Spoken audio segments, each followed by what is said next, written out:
আজ আমরা একটা ক্যান্ডেলস্টিক দেখব যেখান থেকে আমরা জানতে পারবো শেয়ার প্রাইসের দাম কোনখান থেকে কমতে পারে বা কোনখান থেকে বাড়তে পারে।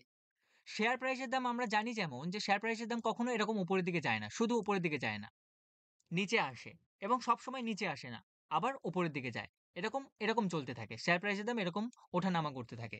তো আমাদের কি কোনো উপায় আছে যে এই জায়গাতে আমরা বুঝতে পারবো যে শেয়ার প্রাইসের দাম এখানে কমতে পারে বা এখানে বুঝতে পারবো যে শেয়ার প্রাইসের দাম এখান থেকেও বাড়তে পারে? হ্যাঁ, বোঝার অনেক উপায় আছে। তার মধ্যে একটা উপায় আমরা আজকে জানবো। আজ আমরা একটা ক্যান্ডেলস্টিক জানবো, যেখান থেকে বুঝতে পারবো যে শেয়ার প্রাইসের দাম কোনখান থেকে বাড়তে পারে বা কোনখান থেকে কমতে পারে। তো সবাইকে স্বাগত জানাই আমাদের এই নতুন ভিডিওতে। তো চলুন শুরু করা যাক। তো তার জন্য আমি এখানে এসে গেছি। এখানে দেখতে পাচ্ছি একটা ক্যান্ডেলস্টিক যার নাম হচ্ছে ডোজি। ডোজি কেমন দেখতে হয়? ডোজি হচ্ছে বডি ছোট হবে আর দুদিকে যে উইক আছে সেগুলো বড় বড় হবে। সবুজ বা লাল যেকোনো কালারের হতে পারে। দুজনেই সমান, কোনো পার্থক্য নেই। ডোজি ক্যান্ডেল কিভাবে তৈরি হয়? তার আগে আমরা জেনে নিই যে শেয়ার প্রাইসের দাম কারা উপরের দিকে যে নিয়ে যায় বা কারা নিচের দিকে নিয়ে আসে। কোনো একটা শেয়ারের দাম উপরের দিকে যাচ্ছে। কারা নিয়ে যাচ্ছে? যারা কিনছে শেয়ারের ওই শেয়ারটা, তারা হচ্ছে ওই শেয়ারের দাম উপরের দিকে নিয়ে যাচ্ছে।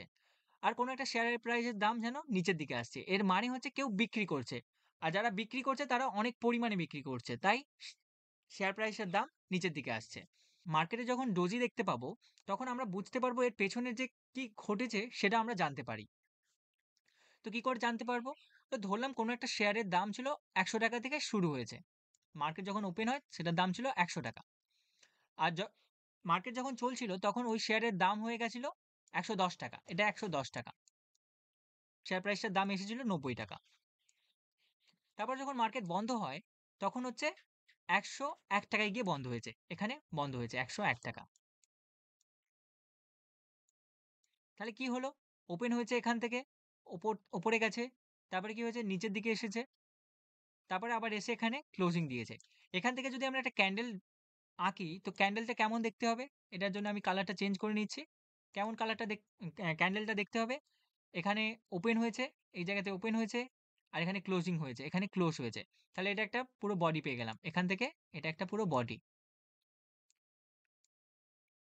এতটা হাই গেছিল, তাহলে এখানে একটা উইক, এতটা নিচে এসেছিল, এটা একটা উইক। তো জিনিসটা আমরা যদি আরো ক্লিয়ার ভাবে আঁকি, তো এরকম একটা জিনিস দেখতে পাবো যে এটা গ্রিন ক্যান্ডেল, ছোট গ্রিন বডিওয়ালা, আর যার হচ্ছে হাই লো এত বড়। তো এখানে কি হচ্ছে?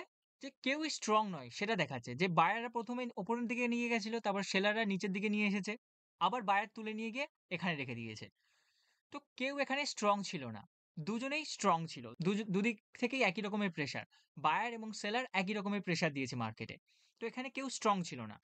তো এই জিনিসটা আমরা যখন মার্কেটে দেখব, চার্টে দেখব, তখন দেখতে পাবো যে এইটা হচ্ছে ইনডিসিশন। মানে কোনো ডিসিশন কেউ নিতে পারছে না যে শেয়ার প্রাইসের দাম কোনখানে যেতে পারে। তো এটা আমরা চার্টেই দেখি। তো আমরা যখন চার্টে আমরা এই ড্রয়িং সব রিমুভ করে দিচ্ছি এখান থেকে। এবার যখন চার্টে দেখব, তো চার্টে আমরা খুঁজি কোথায় আছে এরকম ক্যান্ডেল দেখতে পাচ্ছি। আ আমরা কোথায় দেখতে পাবো? এইখানে দেখতে পাচ্ছি। এইখানে দেখতে পাচ্ছি। এই যে দুদিকে বড়, বড় উইক, তারপরে মাঝে হচ্ছে ছোট একটা বডি। সেটা দেখতে পাচ্ছি, ছোট বডি আর দুদিকে বড়, বড় উইক। তো তার আগে কি হচ্ছিল? না, শেয়ার প্রাইসের দাম কোন দিকে আসছিল? নিচের দিকে আসছিল। শেয়ার প্রাইসের দাম নিচের দিকে আসছিল। যখনই এই ক্যান্ডেলটা বানিয়েছে তখন কি বোঝাচ্ছে? যে এখানে সেলাররা এতদিন অ্যাক্টিভ ছিল। তারপরে কি হয়েছে? এখানে বায়াররাও এসে অ্যাক্টিভ হয়ে গেছে। শেয়ার প্রাইসের দাম নিচে আর যেতে দেয়নি। এখানে শেয়ার প্রাইসের দাম আর নিচে যেতে দেয়নি। কি করেছে? সেলাররা সেল করেছে আর বায়াররাও ধরে রেখেছে। তো দুজনেই স্ট্রং হয়ে গেছে। তারপরে কি হচ্ছে? এখান থেকে শেয়ার প্রাইসের দাম উপরের দিকে গেছে। উপরের দিকে গেছে। কত উপরের দিকে গেছে? অনেকটা উপরে গেছে। তো এই জিনিসটা আমরা বুঝতে পারবো যে কোনখান থেকে শেয়ার প্রাইসের দাম তার বিপরীত দিকে যাবে। যেমন এটা নিচের দিকে আসছিল, তার বিপরীত দিক উপরের দিকে যাওয়া স্টার্ট করেছে এখানে। আমরা দেখি আরো যদি দেখতে পাই, আমরা আরো টেস্ট করে দেখি যে এটা যখন বানাই তখন কি হয়? যখন উপরে বানাই তখন কি হয়?